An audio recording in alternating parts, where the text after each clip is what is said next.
Je vous salue, je suis très content d'être avec vous ce matin. Je vous transmets donc les salutations des églises dont je m'occupe en région Rhin. On s'occupe, on est toute une équipe. Voilà, on est 10 églises en réalité.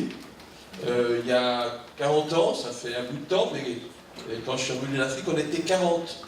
On est 2000 maintenant, et on est 10 églises. Voilà, je pense que le Seigneur, je vous dis ça, pas pour vous dire, pas pour vous disiez, oh là là, il est formidable, non, mais pour que vous disiez, le Seigneur, 1, 2, 3, tout marche, c'est merveilleux, voilà, pour que vous vous disiez que le Seigneur veut faire grandir ses églises. Il y a tellement de besoins, tellement de gens qui ont besoin du Seigneur. J'aimerais parler avec vous ce matin, vous le voyez à l'écran, de l'adoration. Je pense que il y a une parole surprenante qui dit que, on va lire ça, qui dit que Dieu cherche des adorateurs. C'est surprenant, n'est-ce pas? Que Dieu cherche quelque chose. Et il cherche des adorateurs. Alors je pense que vous, comme moi, nous voulons être trouvés par lui dans ce domaine et être de réels adorateurs. Vous le voyez, j'aimerais qu'on jette un coup d'œil à Genèse 22. Genèse 22. Donc je vous invite à prendre votre Bible dans le livre de la Genèse au chapitre 22. Et dans le chant qui vient d'être chanté, on avait cette parole, me voici. C'est exactement la parole d'Abraham. Me voici, me voici. Je suis là, je suis là. J'espère que tu peux dire au Seigneur comme moi, je suis là, me voici. Alors, vous avez trouvé peut-être Genèse 22. Après cela, Dieu mit Abraham à l'épreuve. Il lui dit, Abraham. Il répondit, je suis là. Dieu dit, prends ton fils, je te prie, ton fils unique, celui que tu aimes, Isaac. Va-t'en au pays de Moria, et là, offre-le en holocauste sur l'une des montagnes que je t'indiquerai. Abraham se leva de bon matin, sella son âne, et prit avec lui 2 serviteurs et Isaac, son fils. Il fendit du bois pour l'holocauste et se mit en route pour le lieu que Dieu lui avait indiqué. Le 3e jour, Abraham, levant les yeux, vit le lieu de loin. Abraham dit à ses serviteurs, vous restez ici avec l'âne, moi et le garçon, nous irons là-haut pour adorer. Étrange adoration. Pour adorer, pour se prosterner. Puis nous reviendrons vers vous. Abraham prit le bois pour l'holocauste, le chargea sur Isaac, son fils, et il prit lui-même le feu et le couteau, puis ils continuèrent à marcher ensemble, tous les deux. Amen. Dans l'évangile de Jean, Jésus a un dialogue avec la Samaritaine et avec cette femme qui n'est pas, comment dire, une référence en sanctification. Il va pourtant parler d'adoration. Jean 4, verset 4. Jean 4, verset 4. Qui nous dit, il fallait qu'il passe par la Samarie. Il fallait qu'il passe par la Samarie. Je passe au verset 7. Une femme de Samarie vint puiser de l'eau. Jésus lui dit, donne-moi à boire. Ses disciples, en effet, étaient allés à la ville pour acheter des vivres. La Samaritaine lui dit, comment toi qui es juif, peux-tu me demander à moi à boire, moi qui suis une Samaritaine? Les Juifs, en effet, ne veulent rien avoir de commun avec les Samaritains. Jésus lui répondit, si tu connaissais le don de Dieu, et qui est celui qui te dit donne-moi à boire, c'est toi qui lui aurais demandé, et il t'aurait donné de l'eau vive. Seigneur, dit la femme, tu n'as rien pour puiser, et le puits est profond, d'où aurais-tu donc cette eau vive?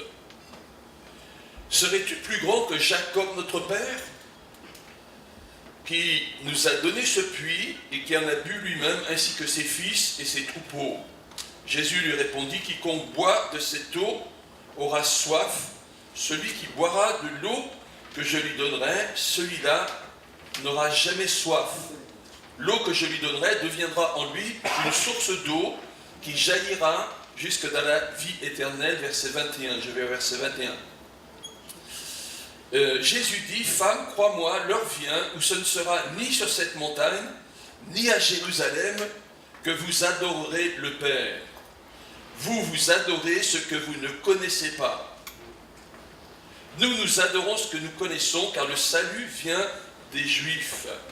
Mais l'heure vient, c'est maintenant, où les vrais adorateurs adoreront le Père en esprit et en vérité, car tels sont les adorateurs que le Père cherche. Dieu est esprit, il faut que ceux qui l'adorent en esprit et en vérité. La femme lui dit, je sais que le Messie vient, celui qu'on appelle Christ. Quand il viendra, lui, il nous annoncera tout. Jésus lui dit, c'est moi qui te parle. Et pour terminer, dans l'Apocalypse, au chapitre 5, cette fois on est transporté à la suite de Jean qui a une vision et qui voit une foule immense, innombrable, adorer le Père et adorer le Fils. Mais ici, je suis donc dans Apocalypse 5, verset 8, une adoration adressée à l'agneau, c'est-à-dire au Fils de Dieu.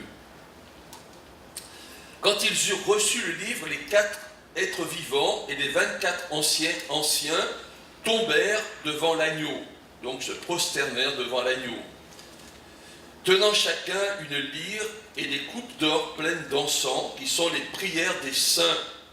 Ils chantent un chant nouveau en disant, tu es digne de recevoir le livre et d'en ouvrir les sceaux, car tu as été immolé et tu as acheté pour Dieu par ton sang des gens de toute tribu, de toute langue, de tout peuple et de toute nation. Il y a même des Français et des Suisses. Mais ça, c'est moi qui dis. Tu as fait d'eux, pour notre Dieu, un royaume et des prêtres, et ils régneront sur la terre. Je regardais et j'entendis la voix de beaucoup d'anges autour du trône, avec celle des êtres vivants et des anciens. Leur nombre était des dizaines de milliers de fois 10 000, des myriades de myriades, des milliers de milliers. Ils disaient d'une voix forte, l'agneau qui a été immolé est digne de recevoir puissance, richesse, sagesse, force, honneur, gloire et bénédiction, et toutes les créatures dans le ciel, sur la terre, sous la terre et sur la mer, tout ce qui s'y trouve, je les entendis qui disaient, à celui qui est assis sur le trône et à l'agneau, la bénédiction, l'honneur, la gloire et le pouvoir à tout jamais. Et les 4 êtres vivants disaient Amen, et les anciens tombèrent pour se prosterner. Amen. Dieu soit béni. Dans l'adoration, très souvent, on utilise 2 mots, Amen, Alléluia. Hier, j'ai raconté une petite histoire, et donc je crois que je vais vous la raconter à nouveau. Et donc je vais descendre là pour être plus près de vous. De temps en temps, c'est pas mal de sourire. Dans la vie, il y a toujours des choses un peu compliquées, mais voilà. Un jour, il y avait une rencontre de pasteurs. Il y avait le pasteur méthodiste, et je ne sais pas, il y avait un pasteur pentecôtiste, je ne sais pas si c'est pas Théophile. Non, non. Et le pasteur pentecôtiste, il a regardé le pasteur méthodiste, il lui a dit voilà, c'est vraiment pas lourd et tout là. Hein. Tu ferais bien de prendre des vacances. J'ai quelque chose à te proposer. Je peux te proposer mon cheval. Mais mon cheval est un cheval pentecôtiste. Il démarre quand tu dis Alléluia et il s'arrête quand tu dis Amen. Alors, le pasteur méthodiste a dit oui, c'est une bonne idée. Et donc, le jour J, il arrive et puis il y a le fameux cheval qui est là. Et le pasteur méthodiste dit, tu te souviens, c'est un cheval pentecôtiste. Il démarre quand tu dis Alléluia et il s'arrête quand tu dis Ok, il dit oui, j'ai bien compris. Donc, il monte sur le cheval, il dit Alléluia, le cheval commence à marcher, tout ça, il dit Amen, il s'arrête, tout ça. Puis à un moment, il dit Alléluia, Alléluia, là, le cheval, il commence à courir, et là, il est super affolé, Parce qu'il y a une grande falaise comme ça, là, et le cheval arrive juste là, et il est très embrouillé. Juste au dernier moment, il dit « Amen !» Et le cheval, il s'arrête, et lui, il souffle, il dit « Alléluia !» Alléluia. Ah bon, c'est pas sérieux.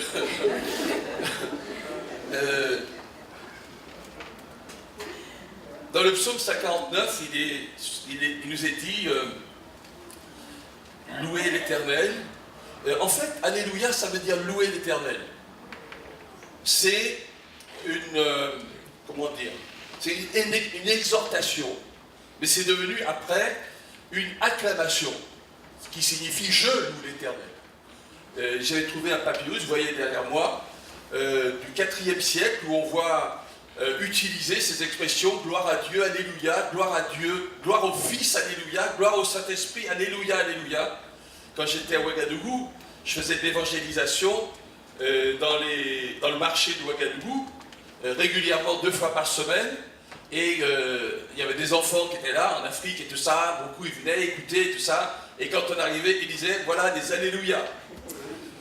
Alléluia, donc, ça veut dire louer l'Éternel, et c'est une acclamation. Nous sommes appelés, je crois, à être des gens qui louons le Seigneur, et qui aimons bien ce mot Alléluia. Amen, ça veut dire, c'est sûr, c'est certain. On a dit parfois ainsi soit-il, mais c'est plus fort que ça. Aman dans l'hébreu, donc le verbe correspondant, ça signifie être solide, être ferme, avoir confiance. Je donne mon accord, je donne pleinement mon accord. Je ne sais pas si vous savez, mais dans nos Bibles, quand Jésus dit en vérité, en réalité, dans le texte grec, c'est Amen, Amen. Et, pardon, j'étais déjà passé, mais par exemple, dans Jean 3, 3, quand Jésus dit « Je te le dis, si quelqu'un ne naît de nouveau, il ne peut voir le royaume de Dieu », en réalité, dans le texte originel, c'est « Amen, Amen, je te le dis, si quelqu'un ne naît de nouveau, il ne peut voir le royaume de Dieu ». Donc, 2 mots qu'on utilise souvent dans l'adoration, mais j'entre dans le vif du sujet, et donc avec cet entretien de la Samaritaine avec Jésus.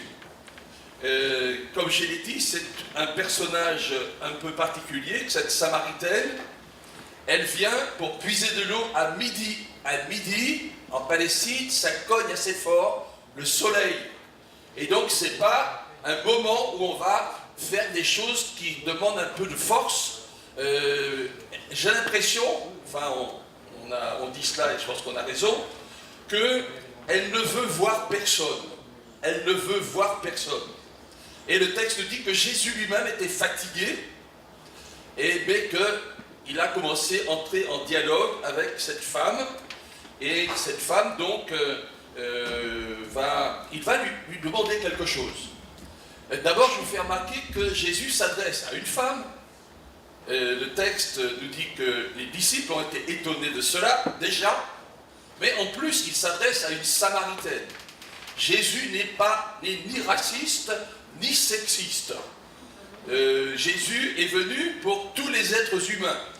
Pour nous, peut-être, ça passe un peu comme ça, on a l'habitude de voir un homme, une femme, des hommes... Non, mais à l'époque, surtout dans les villes, les femmes, elles sont séquestrées chez elles. Personne ne peut leur parler. Je parle même dans l'environnement juif. Mais alors, avec une Samaritaine, ça, bref, je ne suis pas là pour vous parler de la place de la femme dans l'Église, dans la parole de Dieu, mais Jésus ne se laisse pas arrêter par les divisions de l'époque. Il s'adresse donc à cette femme et il lui parle et il lui demande de l'eau. Il lui demande de l'eau. Et le dialogue commence et Jésus lui dit une chose un peu surprenante. Il lui dit « Donne-moi à boire. Si tu m'avais dit, donne-moi à boire », Jésus qui dit ça à la femme, c'est toi qui l'aurais demandé. et je t'aurai donné de l'eau vive. Et donc, je suis en train de lui dire, moi j'ai soif physiquement, mais je vois que tu es très assoiffé spirituellement. Et donc, il va parler de soif spirituelle. Quand j'avais une vingtaine d'années, mon père était athée, il refusait d'entrer dans une église catholique, même quand il y avait une inhumation. Il croquait du catholique facile. Et donc, si on m'avait posé des questions, j'aurais dit moi aussi que j'étais athée. Mais j'avais une grande soif dans mon cœur.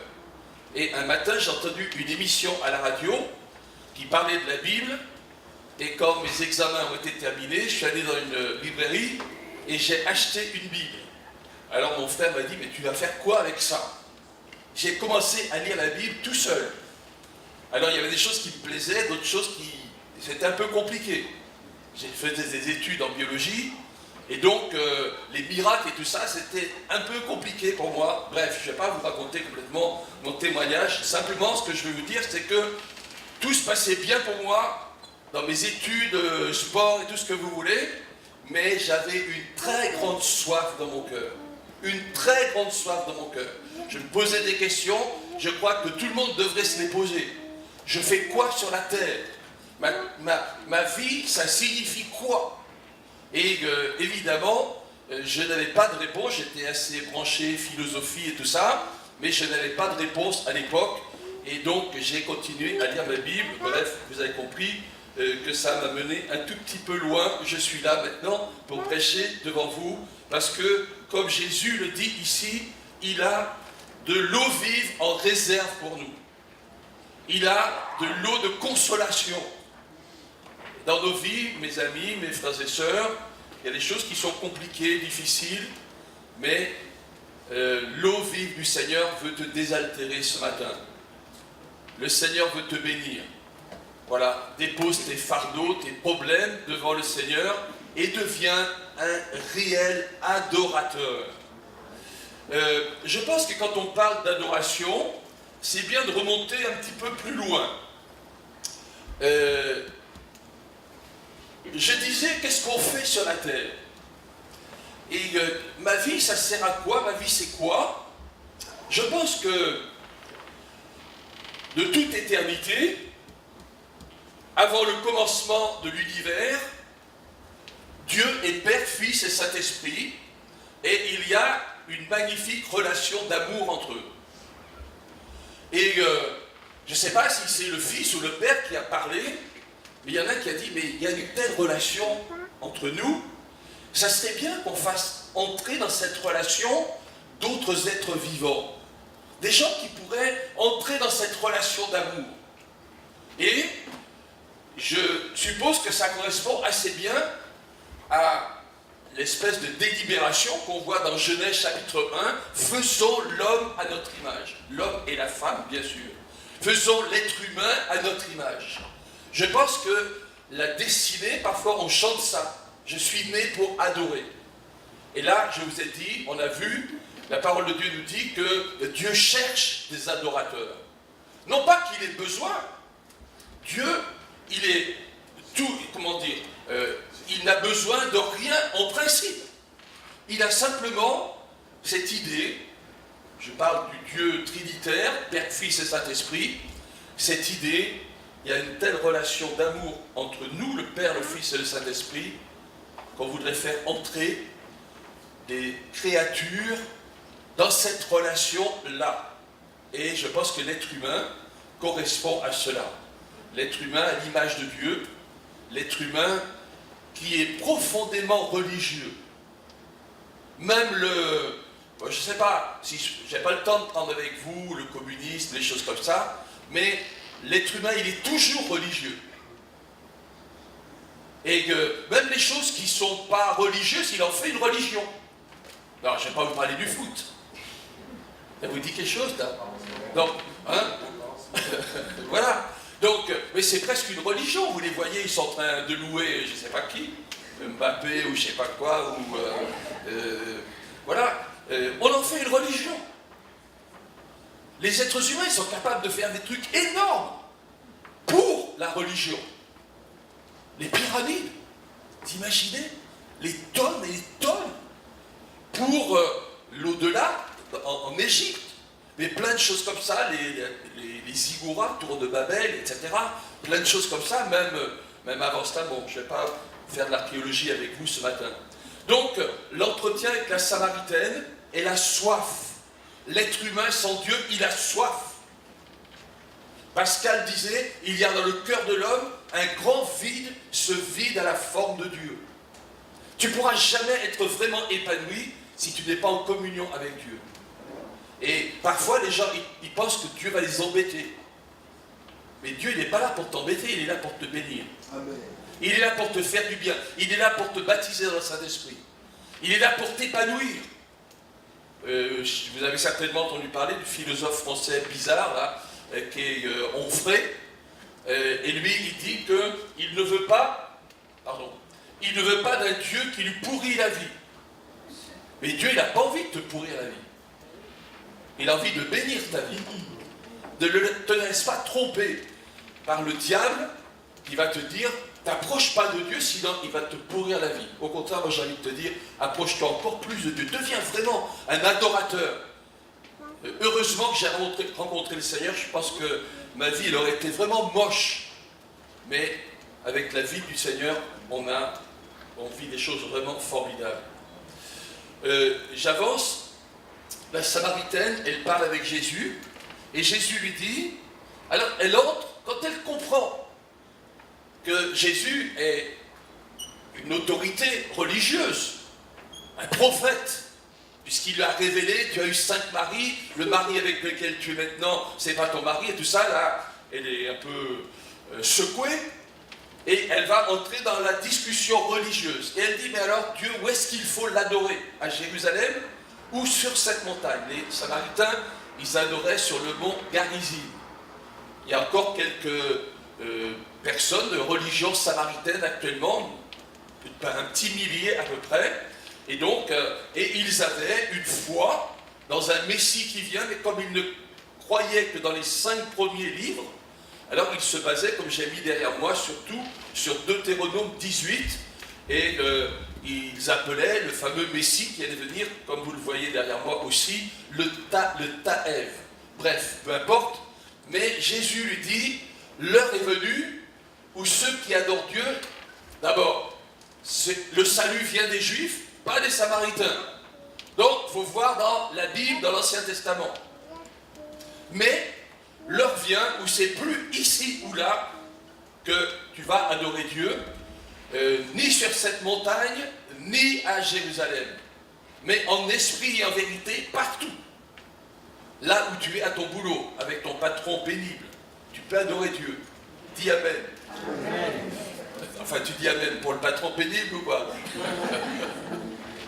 Donc, tu peux adorer Dieu. Tu peux adorer Dieu partout, en esprit et en vérité.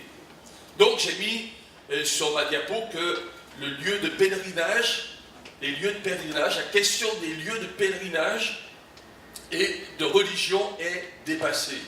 Les adorateurs que Dieu recherche, Jean 4, 23, sont des adorateurs en esprit et en vérité.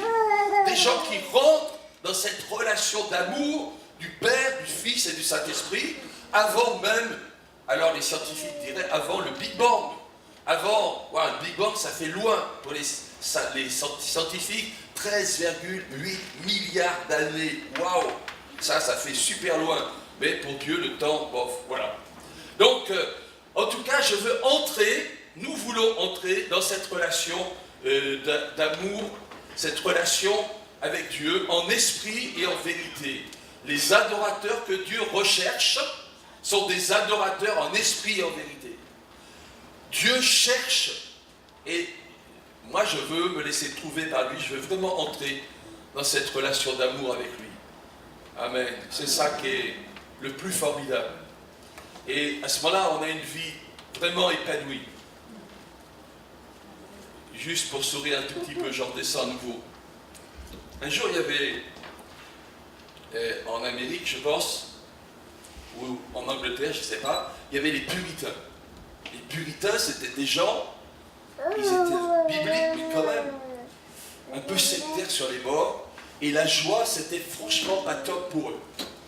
Donc, je vais raconter cette histoire pour dire, normalement, la vie avec Dieu, c'est une vie joyeuse. Vous êtes avec moi ou pas? Ouais, c'est une vie joyeuse. Et donc, le grand-père puritain, il avait dit à son petit-fils, le dimanche est un jour sacré. On ne rit pas, c'est un jour sacré. Et un jour, l'enfant, il a oublié, et il a commencé à rire et tout ça. Le grand-père, il était super fâché. Il dit, c'est pas que c'est dimanche et tout ça, je te punis. Il l'envoie dans le jardin. Et quand il arrive dans le jardin, il y a le petit chien qui est là, qui est vraiment content de voir l'enfant, qui commence à sauter, à aboyer et tout ça. Et l'enfant, il regarde, il lui dit, tu sais pas que c'est dimanche? On ne peut pas être joyeux aujourd'hui, hein. Je vois bien que tu n'es pas converti, toi. Et après, l'enfant et le chien, ils avancent dans le fond du jardin, et dans le fond du jardin, il y a un âne qui est en train de brouter dans son écurie, son étable. Et donc, on voit juste le dos de l'âne. Et donc, au moment où l'enfant et le chien arrivent, l'âne, il se retourne comme ça, avec sa grande tête d'âne, comme ça, je vais vous montrer tout à l'heure.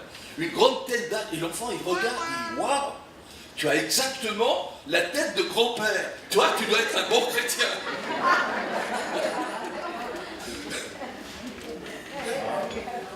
Ça, c'est Thanksgiving aux États-Unis, et on représente les puritains, vous voyez, qui ne sont pas trop joyeux. Hein. Non, regarde ton voisin pour voir qu'on part. Non, je blague, fais pas ça. Ces austères puritains, fondateurs de la nation débarqués en 1620, etc. Ils ressemblent, hein. Comme ce jeune couple, ils arrivent à la maison, et c'était un dessin humoristique. Et on les voit en train de fermer la porte, et la jeune femme, elle dit, chérie, tu peux arrêter de sourire, maintenant on est à la maison, ils viennent du culte. Donc, voilà. L'adoration d'esprit en vérité, nous sommes appelés à cela. En vérité, je parle au Seigneur. La prière, c'est parler au Seigneur. Parfois, les gens, ils font des trucs bizarres et tout ça, mais la prière, tu parles à Dieu. Simplement. Mais tu dis, Seigneur, là ça va pas, là, aide-moi. J'entre dans cette communion avec Dieu. Et je vais surtout laisser beaucoup de place à l'adoration. Je vais mettre de côté un peu mes petits problèmes. Mes petits ou mes gros problèmes. Je sais qu'on a des gros problèmes, mais je vais revenir là-dessus. L'adoration d'Abraham. J'ai signalé tout à l'heure une parole étrange. Dieu dit, tu vas sacrifier ton fils. Il y a beaucoup de papa et de maman au milieu de nous. Tu vas sacrifier ton fils, dire que tu vas adorer. Waouh! C'est pas exactement le bon mot, apparemment. Une étrange parole. Mais je pense que l'adoration, comme j'ai mis, offrir un sacrifice, c'est adorer. Donner à Dieu ce que l'on a de meilleur, ce que l'on a de plus cher. Abraham, il avait attendu cette promesse de Dieu depuis si longtemps. Et voilà que Dieu avait exaucé. Et voilà qu'Isaac était là, et Isaac avait grandi 12-13 ans peut-être. Et Dieu lui dit cette parole, comment dire, qui te dévastatrice apparemment. Tu vas m'offrir en sacrifice ton fils, celui que je t'ai donné, ce que tu as de plus précieux. Si Dieu, mon frère ou ma soeur, te disait ce matin, offre-moi ce que tu as de plus précieux, tu fais quoi? Moi, j'espère que tu vas dire oui, Seigneur, je suis prêt à cela. Le jeune homme riche, il avait quelque chose de plus précieux que marcher avec Dieu. Il avait ses sous. Et je suis sûr que si le jeune homme riche, il s'était converti, on aurait une épître du jeune homme riche maintenant, dans la parole de Dieu. On aurait peut-être plusieurs épîtres comme Paul. Mais il a fait quoi de sa vie? J'en sais rien. Avec son fric, avec ses possessions, c'est tellement mieux de tout donner au Seigneur. Seigneur, ma vie t'appartient. Ce que j'ai, ça t'appartient. On raconte l'histoire, je ne sais pas si vous avez beaucoup de grands bâtiments, nous en région parisienne, on a plein d'HLM et tout ça. Et donc j'imagine, petite histoire que je vous raconte, là il y a quelqu'un qui est au 7e, 8e étage, et puis il regarde des petits loulous de banlieue, des gens qui sont, voilà, qui font toutes sortes de bêtises, et il voit les jeunes qui sont en train de voler sa voiture. Mais lui, ça ne l'affole pas trop. Il prie, il dit, Seigneur, franchement, t'as un problème, tu sais. Ils sont en train de te piquer ta voiture. Il a bien compris que sa voiture, c'est celle du Seigneur et tout ça. Est-ce que tu as bien compris? Parce que la dimension d'adoration, c'est près du sacrifice. J'ai mis la louange, l'adoration est un sacrifice. Hébreux chapitre 13, verset 15, par lui, par Jésus, offrons sans cesse à Dieu un sacrifice de louange. C'est-à-dire le fruit de lèvres qui confesse son nom. La louange a une dimension de sacrifice. C'est vrai, tu viens à l'église, tu as eu plein d'embêtements, tu n'as pas forcément trop envie de dire merci au Seigneur. Mais moi j'ai envie de te dire, fais-le quand même. Même si tu dis, Seigneur, franchement, tu sais, ça a été vraiment compliqué, ma vie cette semaine, ou hier, ou je ne sais pas quoi, j'ai eu plein d'embêtements. Mais en Israël, j'ai mis ça à Lévitique chapitre 6, il y avait une offrande perpétuelle. L'adoration, je te propose que l'adoration, la louange soit pour toi une offrande perpétuelle. Je veux dire, rendre grâce à Dieu tout le temps. D'ailleurs, c'est ce que la Bible nous dit. Pour toutes choses. Mais il y a tellement de choses qui sont assez négatives au départ. Mais moi, je suis persuadé d'une chose, c'est que même les choses négatives, Dieu peut en faire de bonnes choses. Toutes choses concourent au bien de ceux qui aiment Dieu. Réfléchis peut-être à quelque chose qui a été négatif dans ta vie. Dieu veut l'utiliser pour te permettre d'avancer. Et commence pas à dire, ah ouais, mais voilà, bon, c'était vraiment triste, et puis là, j'ai échoué, et puis là, non. Laisse le Seigneur faire. Et offre sans cesse à Dieu un sacrifice de louange. Et à ce moment-là, ça m'amène à dépasser mes petits problèmes, mon ego. Ah, on a tous un ego. On veut se mettre en avant. C'est pas ça le problème. Et la vraie et la bonne chose, c'est de mettre le Seigneur en avant. Pas de me mettre en avant. J'ai mis l'adoration d'Abraham était une manifestation de sa confiance en Dieu. Abraham, il aurait pu poser des questions fondamentales.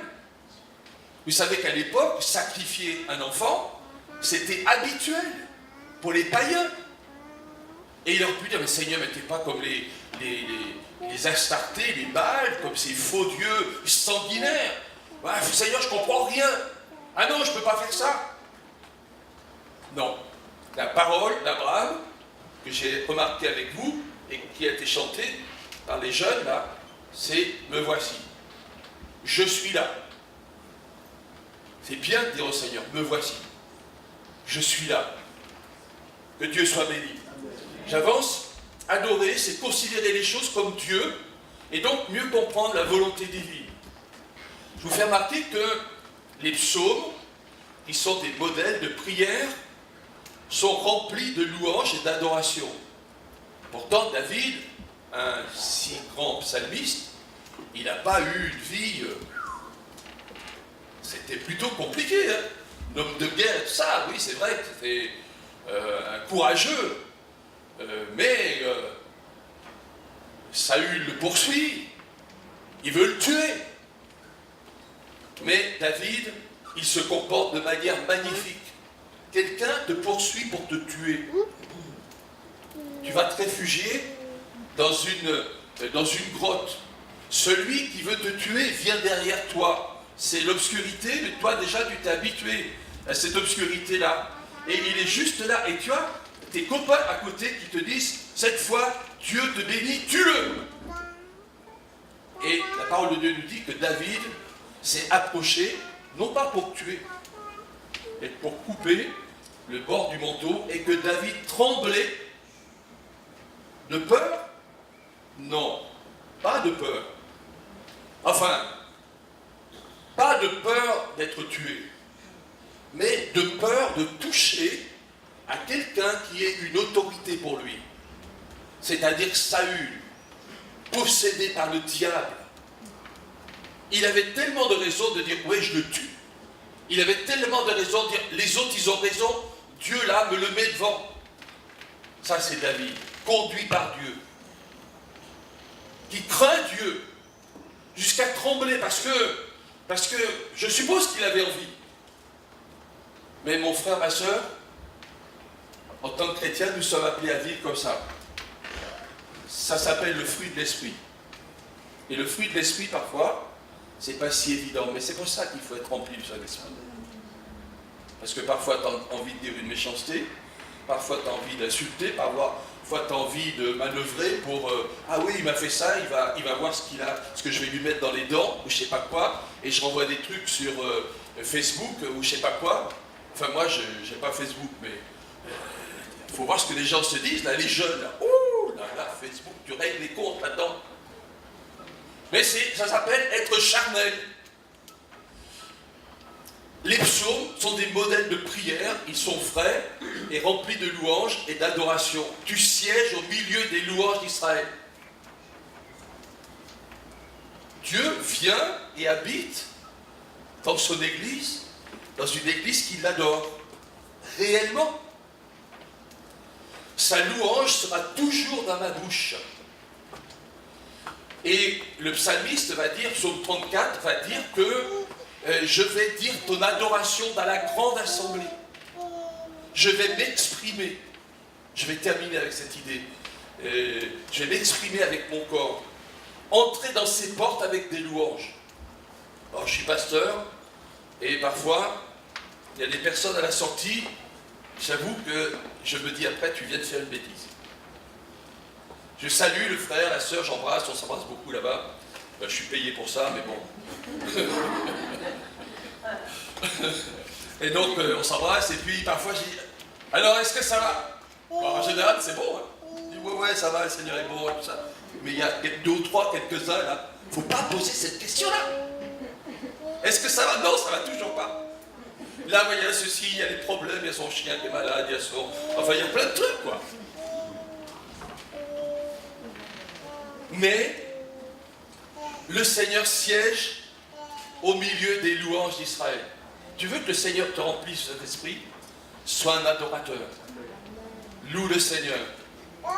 Et si ça ne va pas, dis-lui, Seigneur, ça, tu vois, ça m'attriste beaucoup, mais je crois que tu as des plans au-delà de tout ça.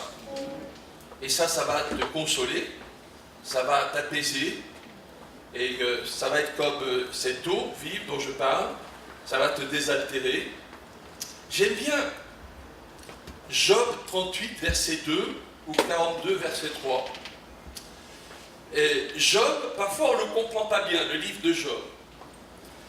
Le livre de Job, il a plein de malheurs. Et on sait qu'il a plein de malheurs parce que le diable est venu voir Dieu et dit, mais ce personnage-là, Job, tu le bénis tellement, et donc il marche avec toi, mais c'est parce que ça lui rapporte. Et touche seulement à sa peau, tu vas voir, il te renie complètement. Et ça, Job ne le sait pas du tout. Nous, on le sait parce que le texte nous le dit. Et donc, il y a plein de malheurs qui arrivent à Job. Et voilà que les amis de Job ont envie de le consoler. Mais vous avez des amis parfois qui consolent bizarrement. Moi, je me souviens de quelqu'un, une sœur, elle avait un cancer, et puis elle est à l'hôpital, elle n'est pas très en forme et tout ça. J'ai un de mes collaborateurs, il a fait des progrès depuis, mais il va voir la sœur, et en 2 mots, il lui dit, tu vas mourir, mais on va prier ensemble, quoi. Et après, la sœur, elle va me dire, s'il te plaît, qu'il ne revienne plus jamais me voir. Donc, les amis viennent, et les amis, ils ont une théologie simpliste. C'est, t'agis bien, Dieu te bénit. T'agis mal, t'as des ennuis. C'est simple. C'est hyper simple, c'est trop simple. Mais, ils vont par des morts. Et donc, Job, tu as des grands malheurs, tu as commis des grands péchés. Et Job dit non. Non, je regrette, non. Voilà, vous avez des discussions pendant des chapitres comme ça, et à la fin, on comprend que les amis de Job disent n'importe quoi et que ce n'est pas la pensée de Dieu. Donc, dans le livre de Job, on comprend que Job, il a raison, c'est vrai, il est intègre et droit. Et que s'il a des embêtements, c'est pas parce qu'il a péché beaucoup. Ça, c'est pas mal. Mais, alors je ne vais pas vous parler du livre de Job en entier, mais à la fin, Dieu a quand même un petit bémol à l'égard de Job. Et le petit bémol, c'est les versets que j'ai mis, qui consistent à dire « Tu obscurcis mes desseins ».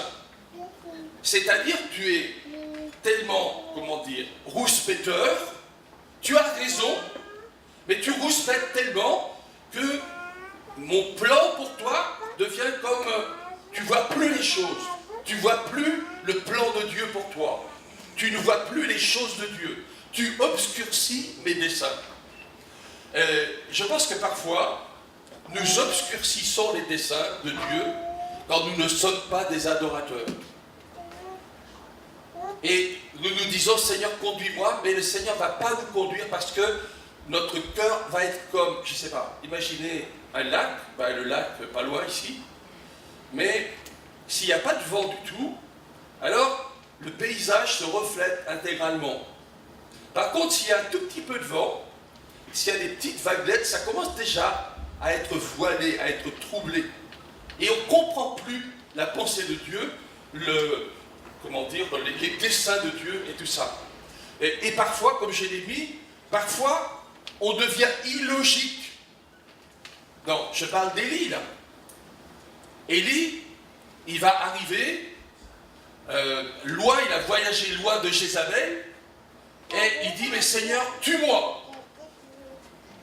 Mais, c'est pas logique. S'il voulait mourir, il fallait rester à côté de Jézabel. Jézabel, elle aurait fait le boulot vite fait.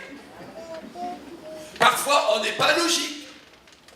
Quand on n'est pas dans cette situation où notre cœur va être comme, je vous ai dit, comme le lac, avec la surface qui est bien plane, parce que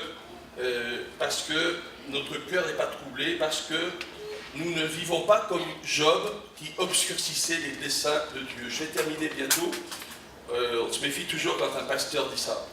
L'adoration, condition de notre épanouissement spirituel. Je pense que beaucoup parmi nous sont baptisés dans le Saint-Esprit, parlent en langue, disent les merveilles de Dieu. 1 Corinthiens 14, 17 dit « Tu rends, il est vrai, d'excellentes actions de grâce ». Et 1 Corinthiens 14, 4 dit que celui qui parle en langue s'édifie lui-même. Et j'ai juste une question ce matin. Est-ce que tu le fais? Est-ce que tu le fais? On parlait hier du baptême dans le Saint-Esprit. Et parfois, certaines personnes sont baptisées dans le Saint-Esprit et ne font pas grand-chose de leur baptême dans le Saint-Esprit. Mais Paul pouvait dire, je parle en langue plus que vous tous, les Corinthiens. Et si tu ne sais pas trop comment tu vas pouvoir grandir spirituellement, parle en langue, prie en langue. Si tu n'es pas baptisé en Saint-Esprit, demande qu'on prie pour toi. D'ailleurs, Paul nous dit, Ephésiens 5, 19, soyez remplis du Saint-Esprit. C'est un impératif. Il y en a qui disent, Seigneur, mais je ne sais pas pourquoi, mais je devrais être rempli du Saint-Esprit, mais je ne sais pas ce que tu fais, tu ne me remplis pas. Non, non, ça ne marche pas comme ça. C'est toi. Dieu te dit, sois rempli du Saint-Esprit. Sois continuellement rempli du Saint-Esprit. C'est un présent dans le texte original. Un impératif présent. Il s'agit de demeurer, comme je l'ai mis dans mon PowerPoint, dans cet état de plénitude. Et vous allez dire, mais je vais faire comment pour être un vrai adorateur rempli du Saint-Esprit? J'aime bien Ephésiens 5, 19, qui nous donne, comme on le disait hier, comme une sorte de liste, quelques manières d'être rempli du Saint-Esprit. Le texte dit, en vous entretenant, en chantant, en rendant toujours grâce, en vous soumettant, virgule les femmes, virgule, les maris en aimant votre femme, etc., etc. Voilà, d'une certaine manière, quelques règles, quelques exercices spirituels. Le chant, tu es baptisé dans le Saint-Esprit, le chant en langue, ça existe aussi. C'est très important. On vient dans un temps d'adoration, un temps de louange, prépare-le à la maison. Les louangistes évidemment, mais nous, les autres aussi. En chantant, alors, je vais pouvoir être rempli du Saint-Esprit, en rendant toujours grâce pour tout. C'est ce que je suis en train de vous dire. Quelqu'un qui râle beaucoup, tu sais que tu es en train d'attrisser le Saint-Esprit. Enfin, ça, c'est un péché des Français. Mais je ne sais pas si en Suisse, il n'y en a pas un peu aussi. Hein. En vous soumettant les uns aux autres. Ah non, mais moi, non. Moi, je ne me laisse pas faire. Hein. Ah non, mais moi, je ne me laisse pas marcher sur les pieds. Oui, il est chrétien, il est converti. Mais, voilà, et puis il est un peu pénible. Tu le rencontres, ça y est, il va te raconter une histoire barbante. Il y a des gens comme ça, vous les rencontrez, oh ça y est, c'est pas. L'apôtre lie donc directement l'épanouissement spirituel et la plénitude du Saint-Esprit à notre capacité à vivre dans l'action de grâce. Et l'adoration devant Dieu, parfois, il faut bien comprendre que notre corps a une place dans cette adoration. Dans le psaume 143, je tends les mains vers toi. Peut-être vous trouvez, c'est bizarre, tendre les mains, tout ça, mais c'est ce que David faisait. C'est ce qu'on faisait dans l'église primitive. Je vais avoir quelques diapos tout à l'heure. En battant des mains. Peuple, battez des mains. Faites une ovation et des cris de joie. En se tenant debout, psaume 134, et même en dansant, louez-le avec les tambourins, avec les danses, dit le psaume 150, verset 4. Je dis que dans l'église primitive, je parle du 1er siècle, 2e siècle, 3e siècle, on a beaucoup de représentations, de tableaux, comme vous le voyez derrière moi, de chrétiens dans les catacombes. À Rome, il y a des sortes de carrières souterraines, ça s'appelle les catacombes, et on a enseveli beaucoup de chrétiens. C'était un lieu de sépulture, mais c'était un lieu où on mettait des graffitis, où on mettait des représentations comme celui que vous avez là, et régulièrement des dizaines et des centaines de représentations. Les chrétiens de cette époque, 250, 300 peut-être, sont toujours comme ça. Ça s'appelle la prière de l'orant. Orant, O-R-A-N-T. Prière de celui, l'attitude de celui qui prie. J'en ai mis quelques-uns, voilà. Ici dans une catacombe et une autre représentation d'une chrétienne en prière. La louange s'exprime dans la Bible, dans les psaumes, parfois même par des cris de joie. Le mot hébreu, je vais terminer rapidement. Le mot hébreu, le verbe hébreu, ranan, c'est la même racine que l'arnon. L'arnon, peut-être vous ne savez pas trop où c'est, mais c'est un torrent qui se jette dans la mer morte, et ça veut dire le rugissant. Ça veut dire que la prière, c'était une prière à haute voix, comme on l'a vu dans l'Apocalypse. Une prière qui nous crierons de joie. Psaume 26, nous crierons de joie à cause de ton salut, nous lèverons l'étendard. Français courant dit, nous brandirons la bannière en l'honneur de notre Dieu. Psaume 47, Dieu monte au milieu des cris de triomphe, de la clameur, comme à Jéricho. Et dans l'Apocalypse, et ça c'est pas dans l'Ancien Testament, alors on a cette sorte de liturgie céleste où on adore Jésus à voix forte. Vous voyez là, l'arnon, ici, là, ils ont mis un M et c'est un L. Et donc c'est là où se trouve cette sorte de torrent que vous voyez derrière moi. Et ça nous rappelle que notre prière, elle ne devrait pas être timorée, mais ça serait de tout notre cœur. Bon, c'est pas crier seulement qui compte, mais une prière de tout notre cœur. Voilà ce que je voulais vous dire, mes amis, et vous m'avez compris, soyons des adorateurs. Et je pense avec notre corps. Sinon, je ne comprends pas trop. Dans mon église, mais je peux le dire, voilà, après vous en ferez ce que vous voudrez, on a lutté longtemps pour que, pendant le temps d'adoration, les gens comme se lèvent. Ça a été compliqué. Hein. Ah ouais, ils avaient... Bon, c'était l'habitude, on est assis et tout ça. C'est la majesté de Dieu. Moi, j'ai fini par dire, on va tous se lever, à moins que vous ayez un certificat médical me disant que vous ne pouvez pas. Mais je pense que devant la majesté de Dieu, on peut se lever. On va prier quelques instants. Mais j'aimerais prier aussi pour vous. Il y en a qui sont déjà debout. Ah oui, avec lui, ça ne rigole pas.